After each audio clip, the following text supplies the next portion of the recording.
Good evening, everybody. Welcome back to Light Fragments Oracle. My name is Susie, and we have an interesting topic tonight. It's a topic that I have had firsthand experience with, and my guess is many of you have had similar experiences. I'm not going to give you all of the clinical information. I'm not a psychotherapist, I'm not a therapist, I'm not a psychiatrist. What I have is experiential information. Information that has come from my own experiences and research that I have done for myself, as well as going within and searching my own soul. Let's dig deep into this topic, which is, have you ever had a relationship, and the relationship could be a colleague, a boss, a sibling, a parent, or a partner, with a narcissist? If you have, put yes in the comment section. You don't have to put anything else, because it is something that a lot of people are embarrassed about, knowing that they fell into the clutches of a narcissist. So before we begin, I'm going to read two quotes that I think are very important for this topic. The first quote is, "People will do anything, no matter how absurd, to avoid facing their own souls." And the second quote from Carl Jung is, "Knowing your own darkness is the best method for dealing with the darknesses of other people." That's how we're beginning our topic today. So there's a couple of things that I would like to say that I take a lot of notes for myself, for my personal self. And one of the notes that I wrote down, because this is exactly how it feels if you find yourself entangled with a narcissist. Living with a narcissist or working with a narcissist, whatever relationship it is like trying to get out of quicksand. The harder you fight, the lower you go. That is the perfect description of what happens to us when we find ourselves entangled in a relationship with a narcissist. What ends up happening is, while we think that we are fighting for our own selves, defending ourselves, we are actually fighting against ourselves. And I will get into that, because I have some tips on how to help you navigate. Now, these tips are mine.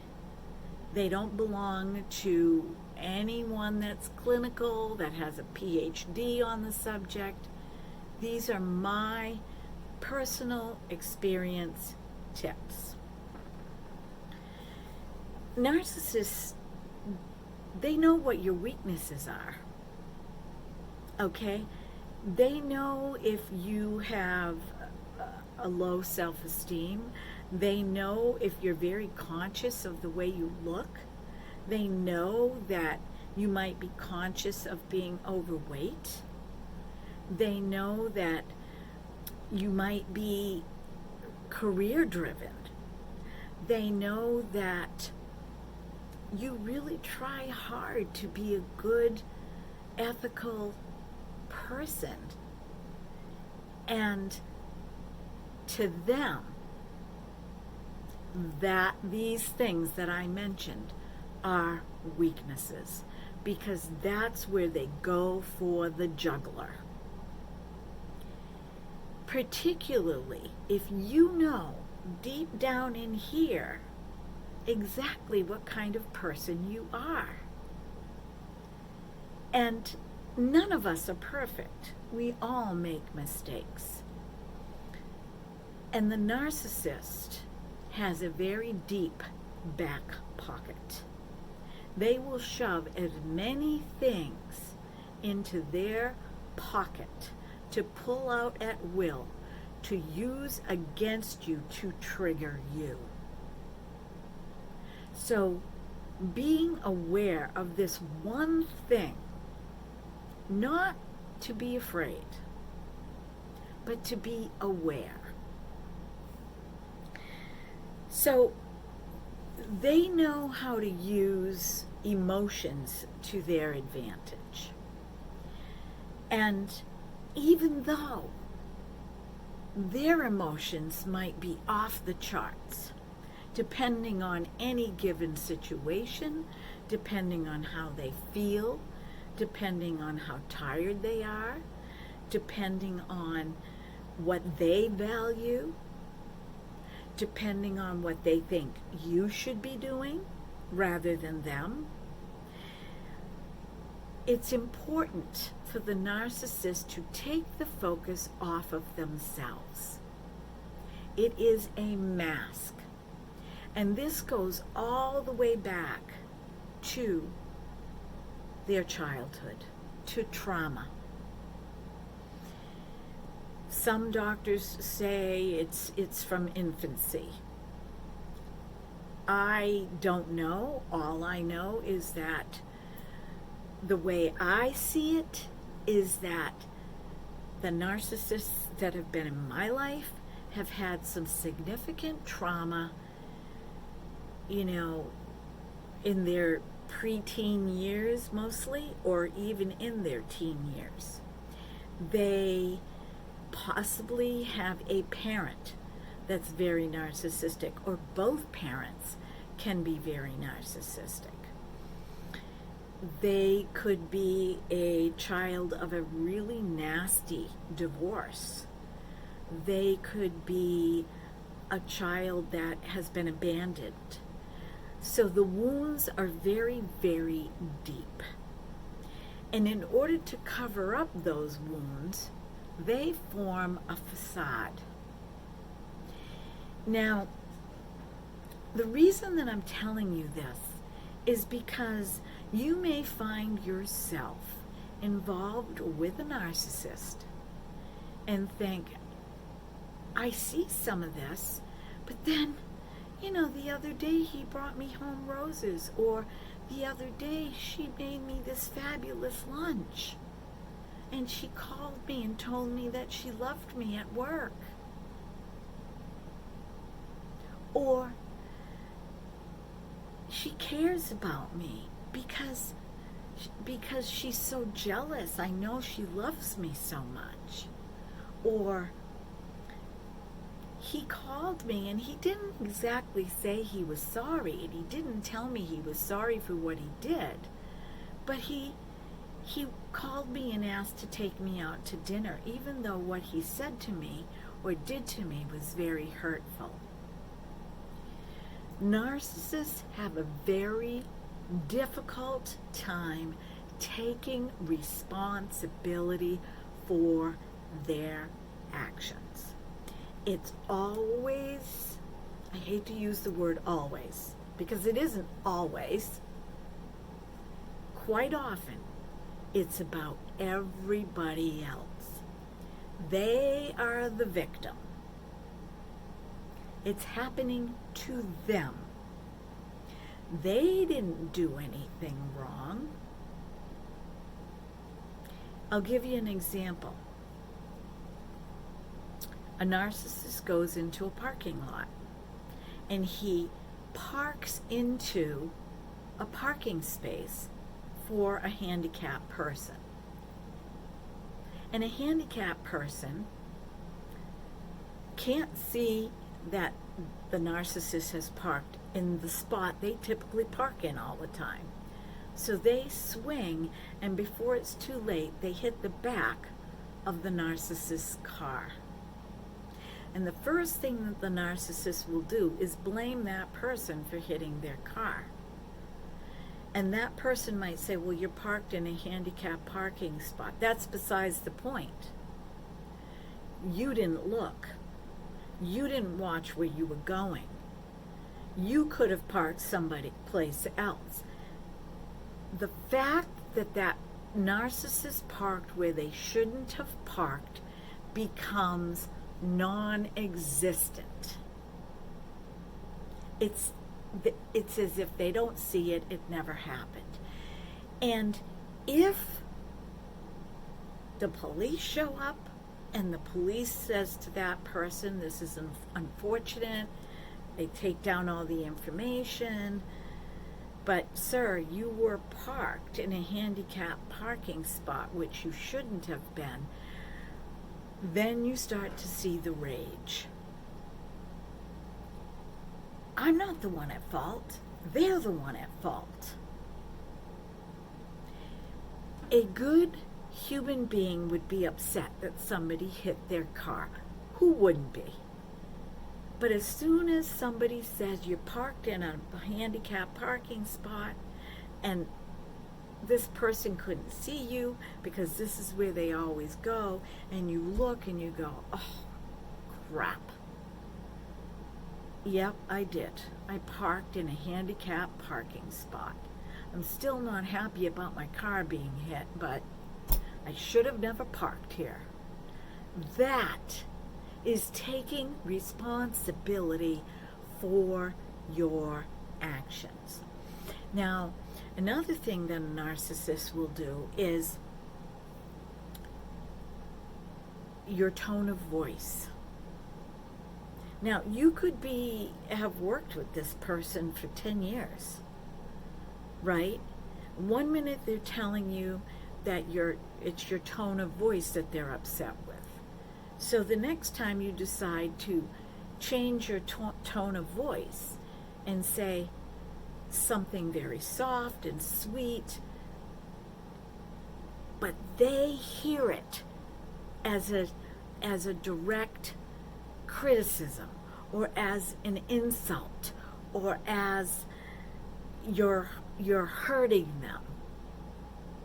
And it won't matter at that point that it was your tone of voice, because your tone of voice was okay. It's what you said. So now the next time you try to use your nice tone of voice and you try to tweak how you say it, and that time it could be, I don't have time to hear this right now. I'm busy. Or it could be a flat out, I'm going to walk away and ignore you. Anything to deflect what is being pointed at them, to take responsibility, they will do, including lie. And it could be the most insignificant thing.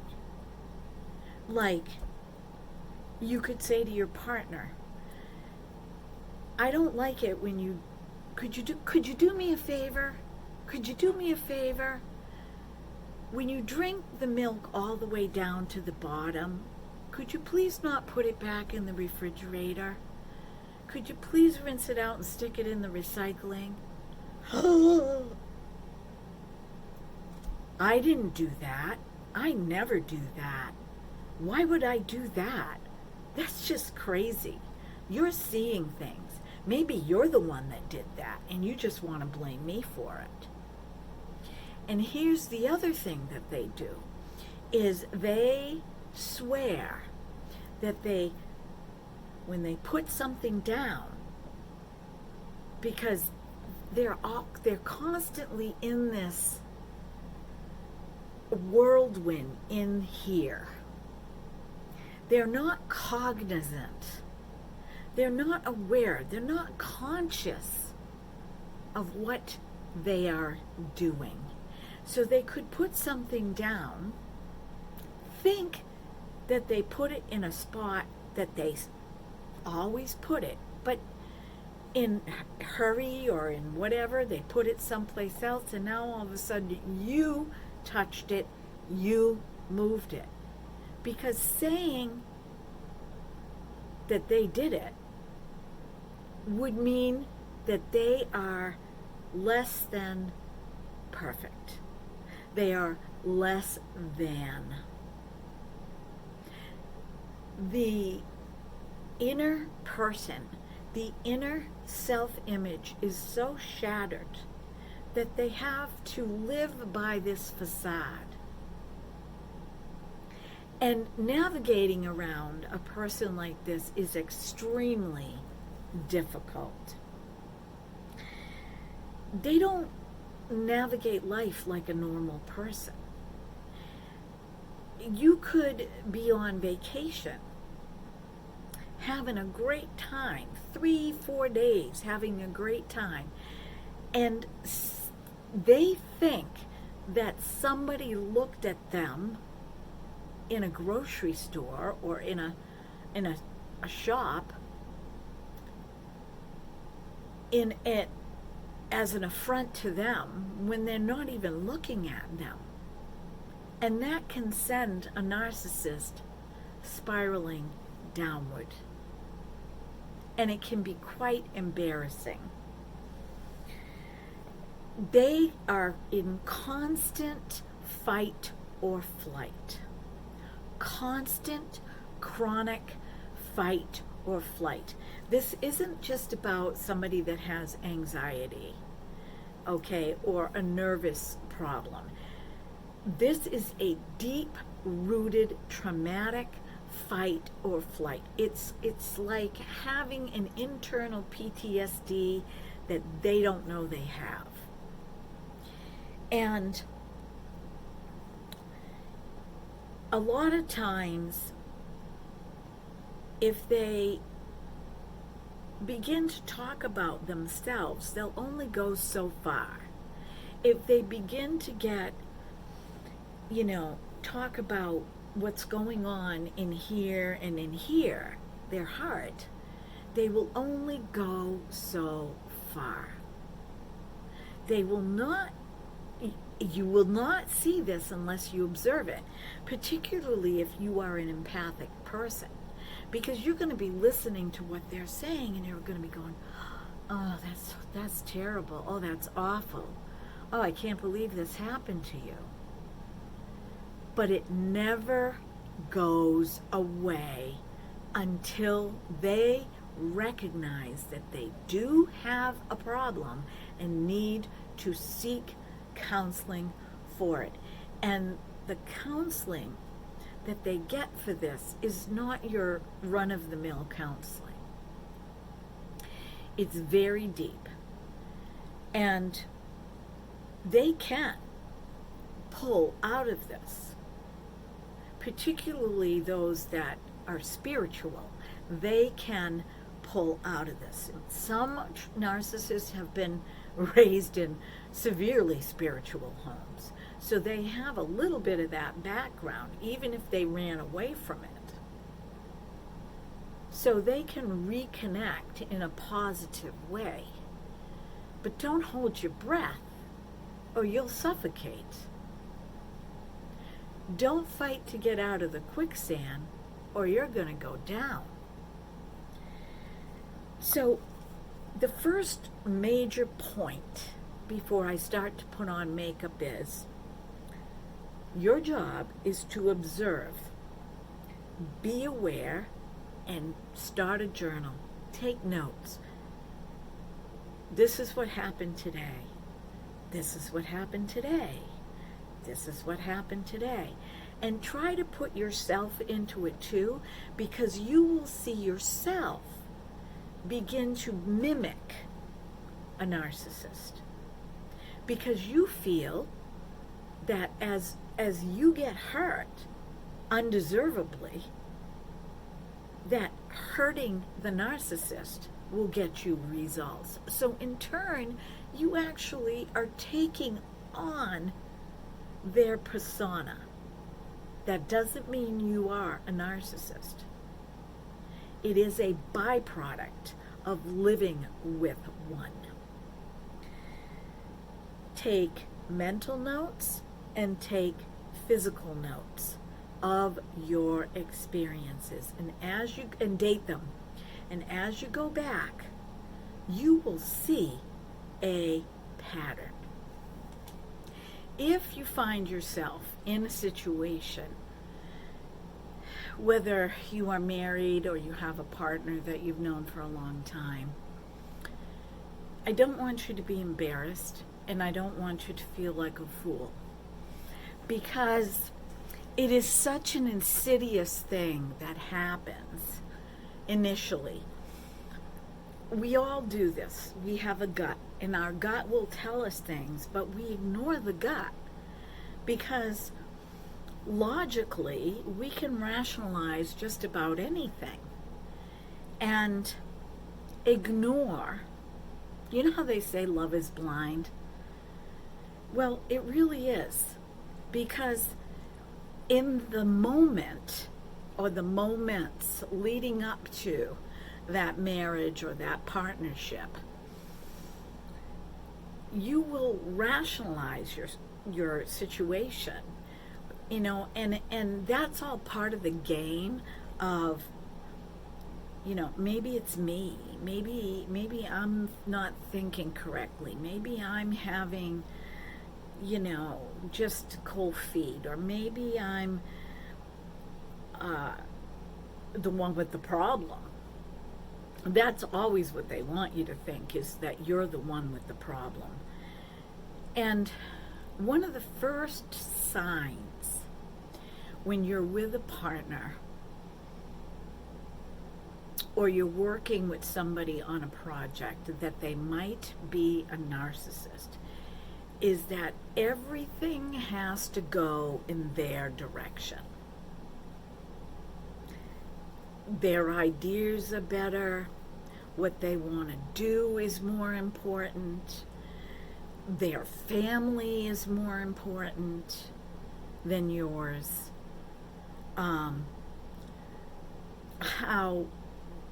If you find yourself not really wanting to do something that they want to do, they may gaslight you and devalue you until you give in and do it, because that's just easier than standing in your own personal power and saying, no, I don't want to do this.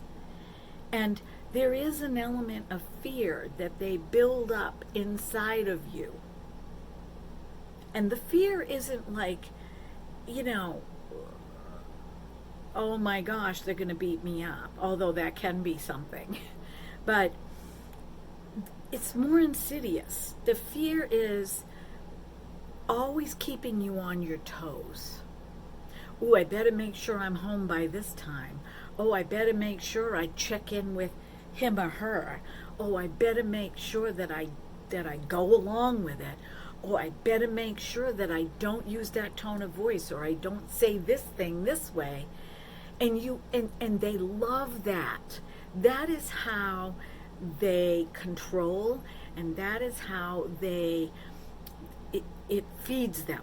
It feeds them, because now that's how they think they can feel love. Because in here they've been abandoned. And they've abandoned themselves, basically, too, because of their unwillingness to get to the core of the problems and to become self-aware and to admit that they might be doing something wrong or unacceptable or disrespectful. Because With the narcissist, there is always an excuse. There is always an excuse. And sometimes excuses can be out and out lies. And if you go against any of that, that's when bully mode kicks in. When you come up against them or you stand up to them in your own personal power, that's when the true nature comes out, the bully, because they don't want to be exposed. Even if it's just two of you in a room, they do not want to be exposed. Somebody has to start or motivate that process. And too often than not, it ends up in a really unnecessary situation.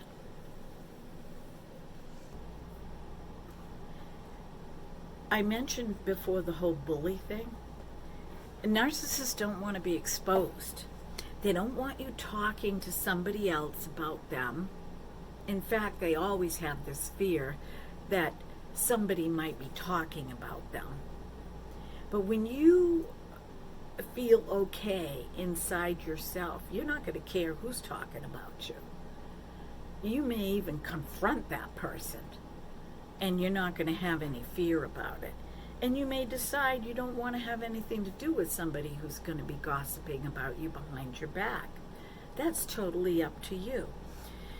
The other thing is, while narcissists know what your triggers are, they remember they've got that deep back pocket.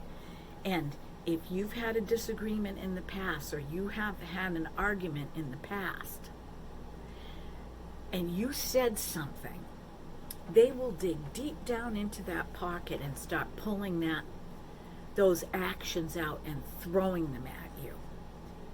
Because while they think that they might be very forgiving when they're love bombing you or schmoozing you, it's only a manipulation to get you to do what they want you to do. That's all it is. It's got nothing to do with love. In fact, I don't think that they're really capable of love, because the underlying foundation of a narcissist's love is what you can do for them. What can you supply them? You supply them sex, you can supply them food, you can supply them money if you have a career outside the home. You can supply them, if you're a really good looking person, you can supply them status, like a trophy, like they can show you off, right? If you're intelligent, they will beat you down at home, but they want you to be intelligent out there, because remember, everything about you is a reflection on them. It supplies them with what they need.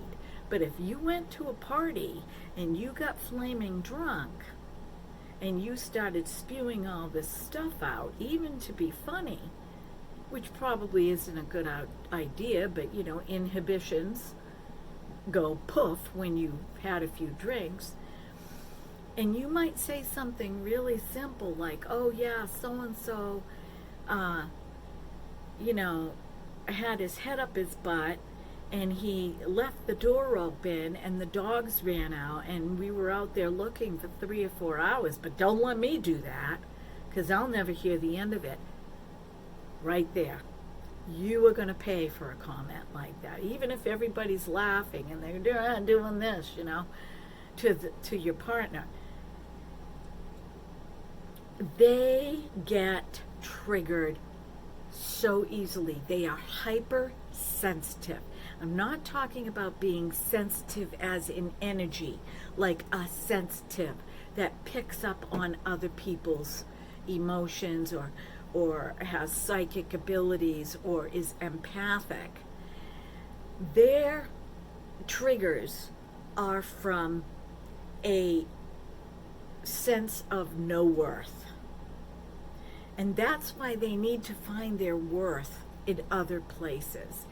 And if you document, you will notice the same stories coming up over and over again about things that they've done and accomplishments they've made. And I remember when I started researching narcissism and I started my cleaning business, I felt that the cleaning business was so low on the totem pole that I had to tell my customers what I did before I started my cleaning business. I was a teacher, I was this, I was that, and blah, blah, blah. I don't do that anymore. I don't do that anymore because it's not important. Unless art comes up, then I can say, you know, I was an art teacher for X amount of years, but I'm okay in here. I don't have to bring that up unless maybe I want to tell a funny story or something. I'm recalling a funny story. And when I started to work on myself,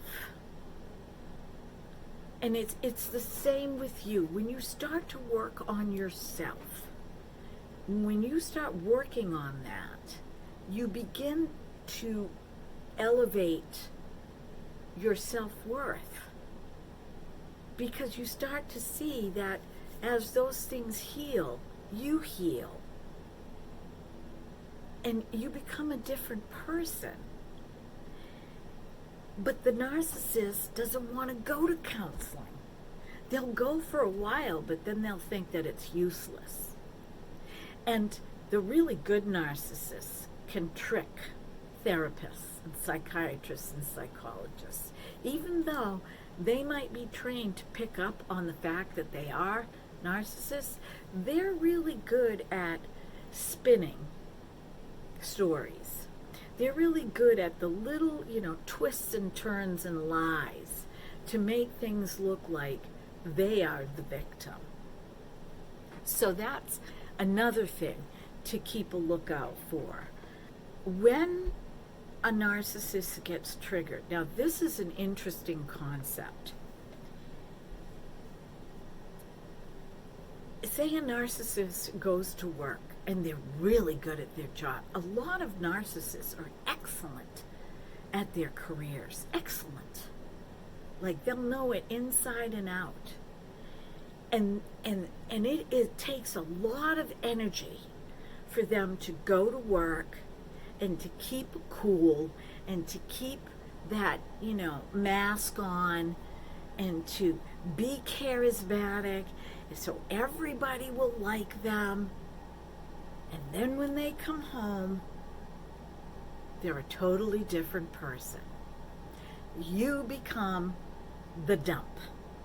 You become the trash dump where they can dump all their stuff because you know what they're like.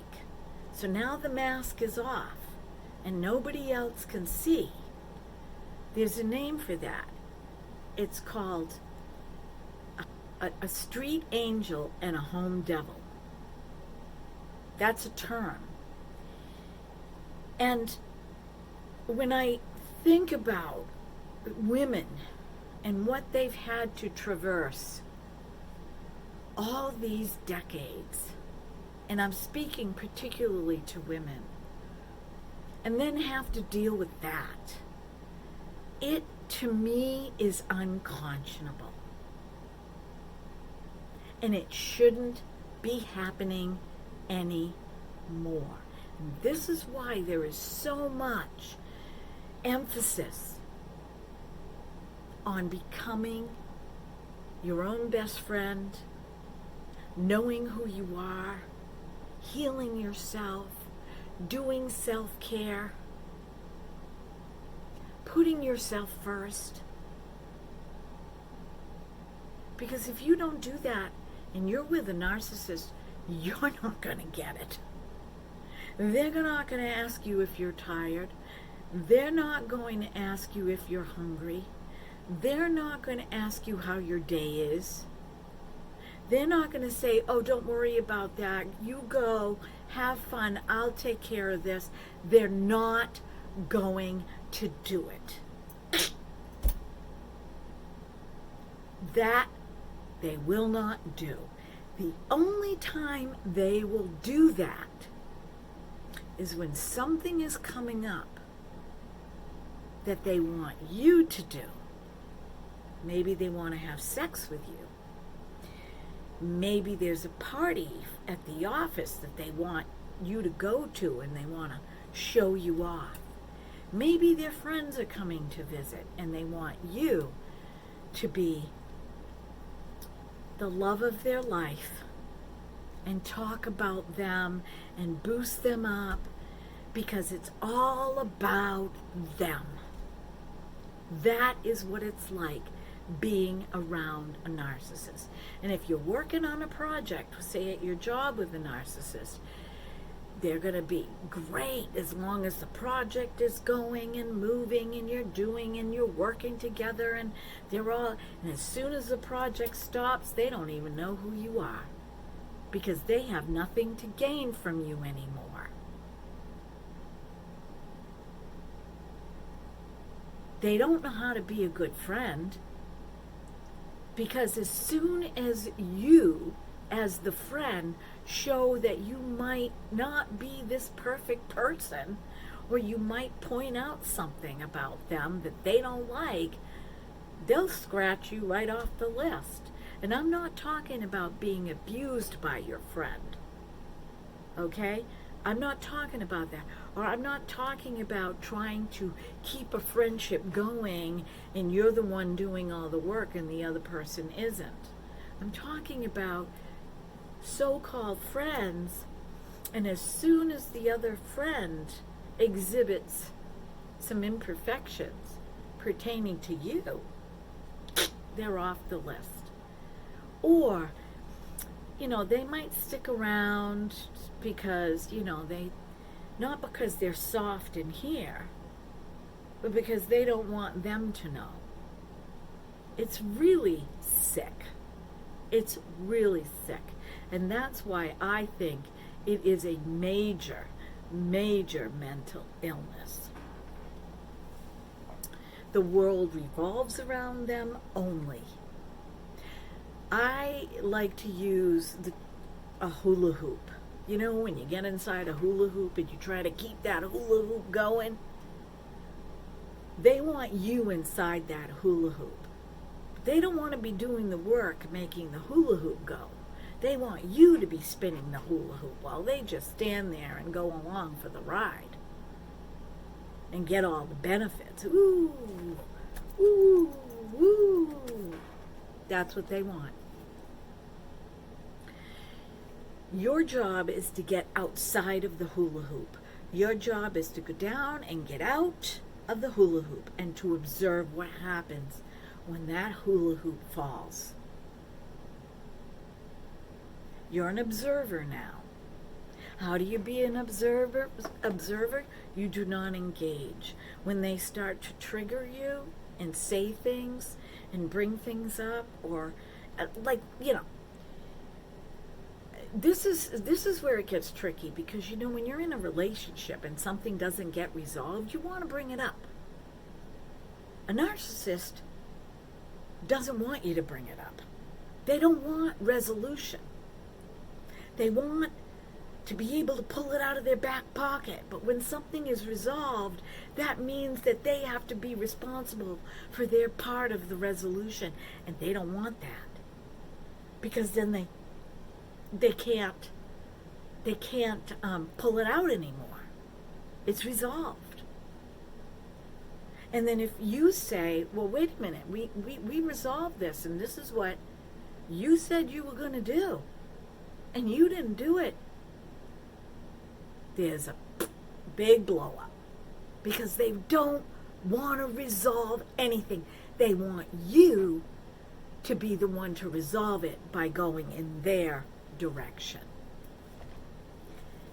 Be the observer. They don't want to take any of your advice, even though you live in the same situation, because they know better than you. And even if they don't know, they're going to find somebody that does, and that person might say the same exact thing that you said. But you're a nobody to them. But I'm telling you that you are a somebody.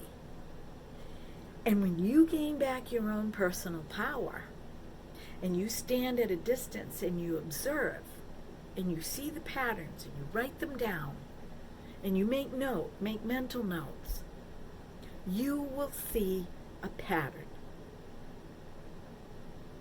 And then you'll start to change. And then when there's a fight, you won't defend yourself very much. You will pick your battles. When there is a disagreement and they start getting really raging because there's a disagreement, you're not going to stay in the same vicinity. You're going to excuse yourself. Maybe you won't. Maybe you'll just walk away. Maybe you'll go do something else.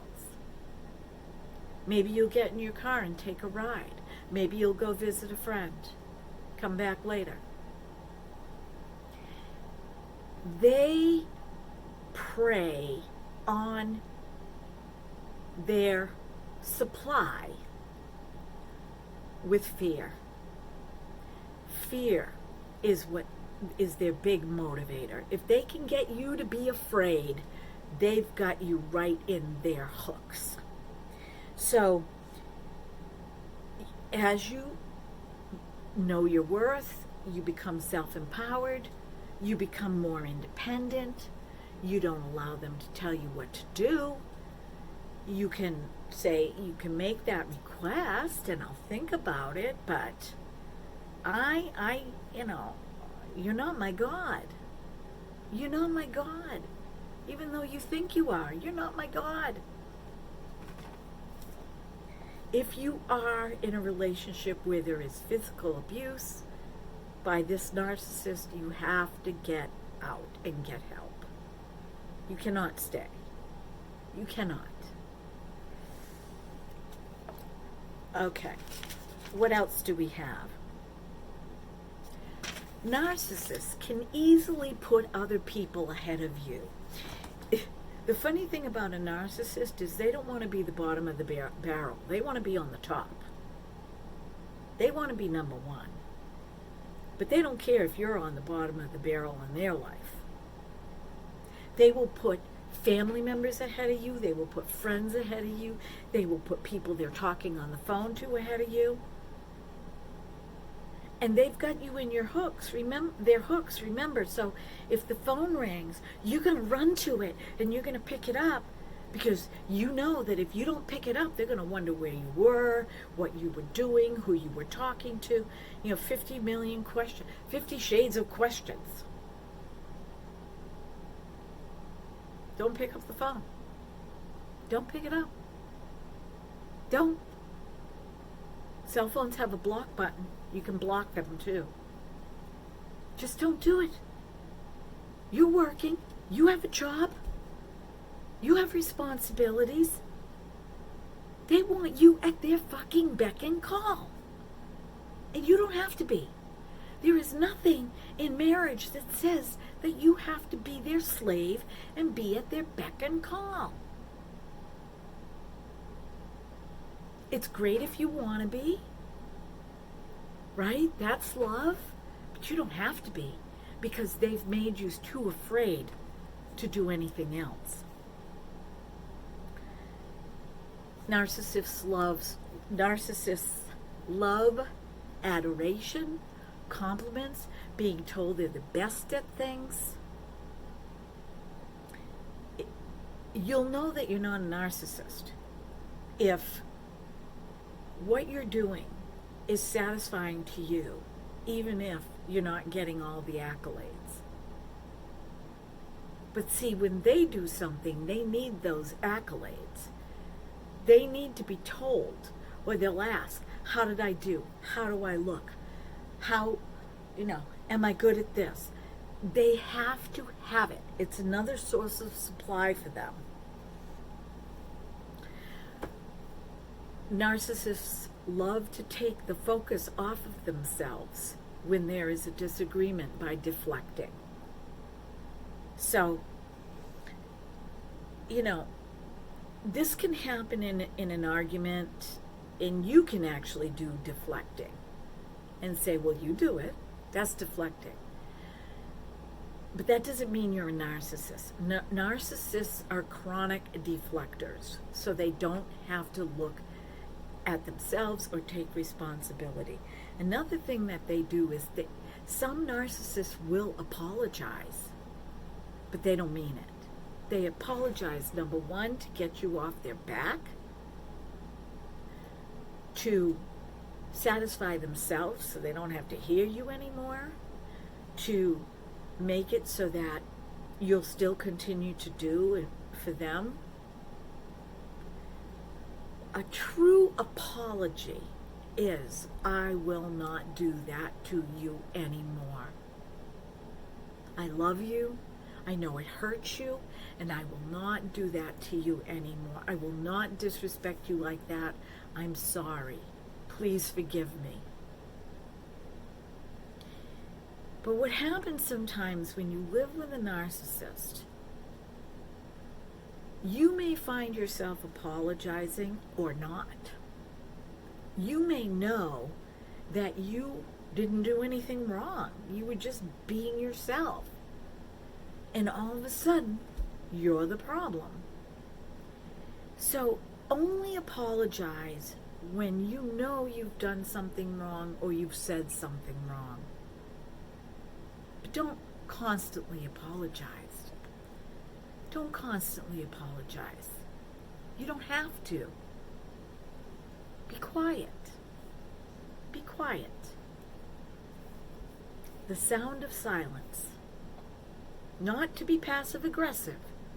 Peaceful silence. So, I'm going to give you some tips that I have learned. When things start to escalate with a narcissist, stop talking. When you go inside of yourself, ask yourself, are there qualities about this person that are good? Because, the thing with narcissists is, I believe it's possible to be able to live with a narcissist. But you have got to be strong, because they inside are not. That's why they're using you to get their strength. That's why they need you to get their strength. It's vampiric. It's vampire type behavior. They need your energy. They need your accolades. They need your strong character. They need your loving character. They need it for themselves because they do not know how to do it or get it for themselves with who they are. And it's really very sad. Set boundaries and keep them. It could be a very simple boundary. Now, when you first start setting boundaries, they are going to push back. An example of a boundary is they don't want you. Let's just say you've been dying to have a family cookout, but every time you turn around, they're having their friends over, or there's something to do with their family, and you have to be involved. And all of a sudden, one day, you say, because you've been saying, I'd like to have a cookout, I'd like to have a cookout. You just say, I'm going to have a cookout. And it's going to be on this weekend, and it's going to be fun, and I'm going to go shopping for it. And they'll start in with, what weekend is that? Well, I don't know what I'm doing that weekend. And how come you didn't ask me about it? Because, they don't really care to ask you. They don't really care to run anything by you because they're God. And you say, well, I've been talking about it, and you know that I've been wanting, and then they'll interrupt you. Classic interrupters. They'll interrupt. And they won't say, I'm sorry I interrupted you. What were you saying? They'll just keep interrupting. You keep that date, and you call your family members, and you have that cookout. And if they decide they want to be who they are, and sit in a corner sucking their thumb, or not cooking the burgers and the hot dogs on the grill because they want to show you who they are, you just dance around it. Remember, you're outside of the hula hoop now. And you say, that's okay. Oh, if you can't turn the grill on, I'll have somebody turn the grill on. And you have fun. That is the beginning of freedom. Blocking messages on your phone because they're obsessive, compulsive, persistent. And you tell them, if you do not stop, I'm blocking you. And when they don't stop, you block them. You have got to follow through on the boundaries. If you do not stop yelling and raging, I'm leaving the house. And when I come home, if you're still yelling and raging, I'm going to go someplace to stay overnight. You have to follow through on the boundaries. And going to therapy is an outlet. If you're going to talk to your friends, make sure that you absolutely 100% trust them and they do not talk to anybody else about your situation. Because people are very judgmental, and a lot of people will say that, so-and-so's foolish for staying with them. I've done it, I've done it in the past when I didn't know better, I wouldn't stay with that person, never say never, my mother would say. So what you want to do is you want to make sure you have a couple of outlets, and then also some financial independence and some avenues for yourself that you are passionate about. They will try to sabotage that. But the more you stand firm, they cannot sabotage it. Now, you'll get to the point where you will be like, well, that's too bad, I'm doing this. This isn't hurting you. It's not hurting me. It's not hurting anybody else. I'm doing this. You can't control me anymore. They will end up sabotaging themselves as you start to do these things. Because, you don't want to be mean. You want to be happy. You'll see. They don't want to hear about your happiness. They don't want to hear about your passions. It's got to be all about them. They don't care. Even though they might tiptoe around you every now and then and make you think they care, they don't care. Their actions will show you that they care. If you have something to say, they will listen.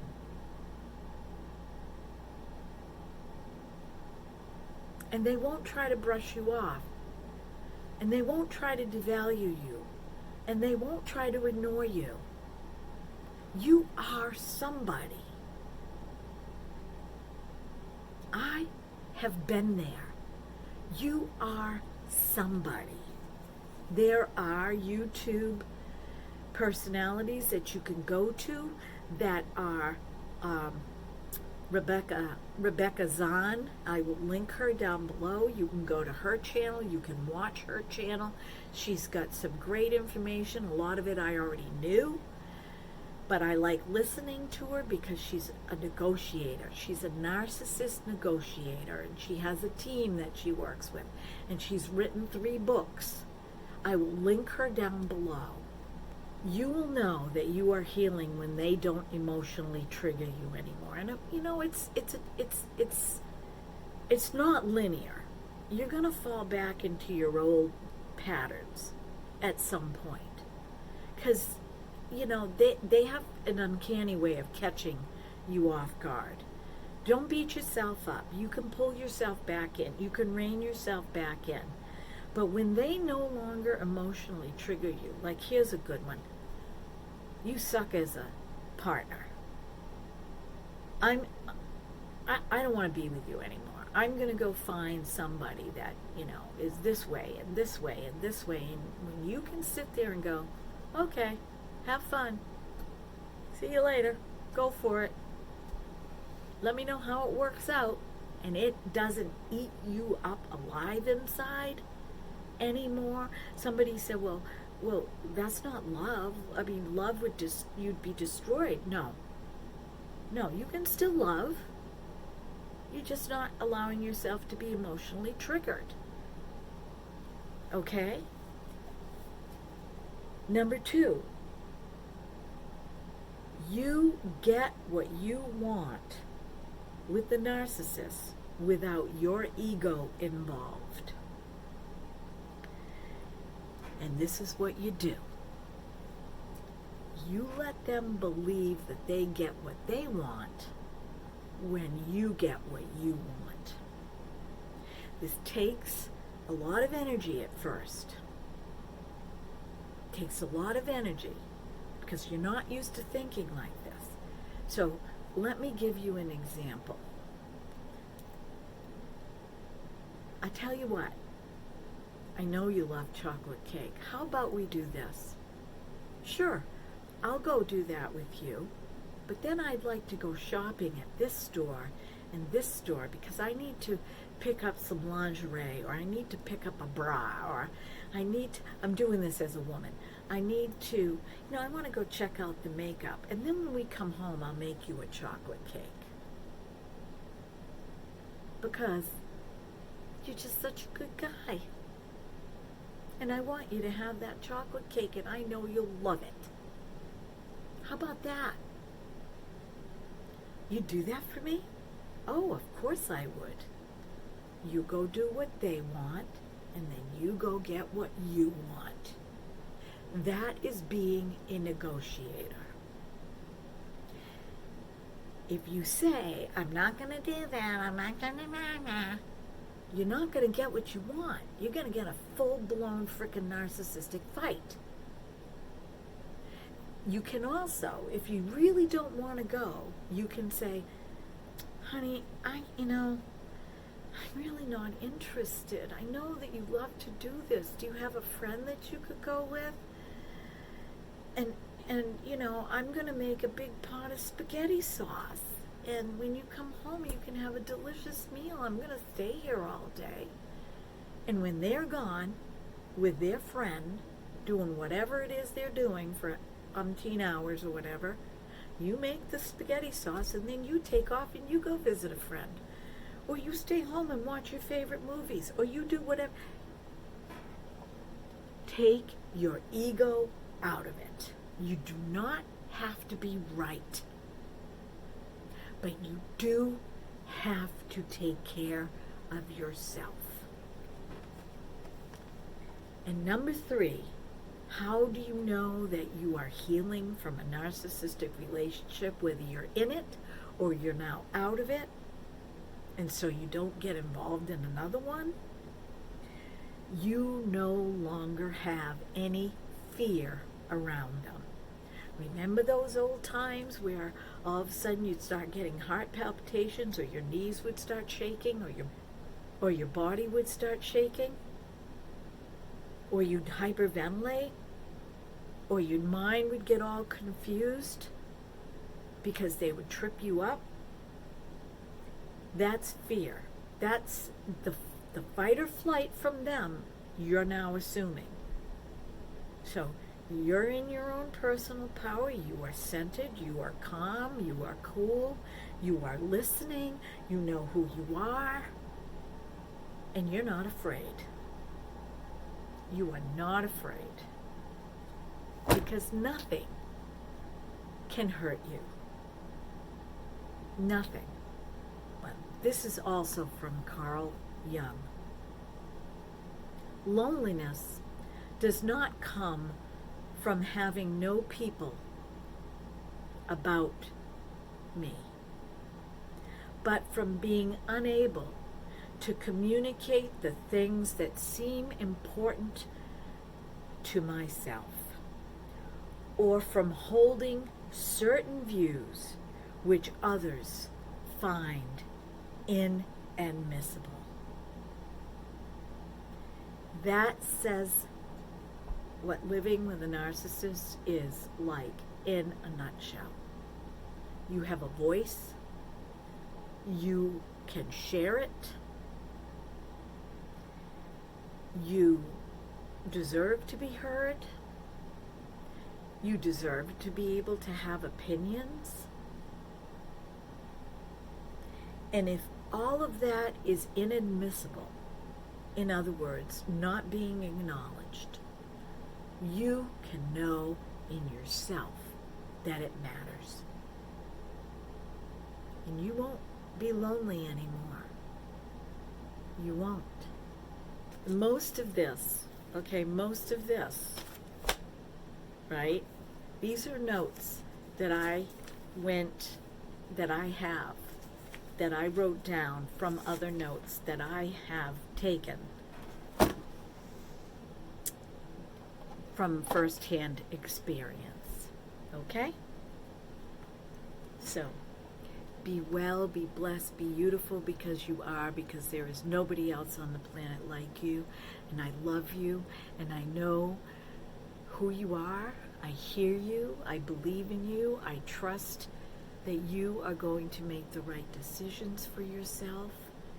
And I hope that this video helps you a lot. There is light at the end of the tunnel.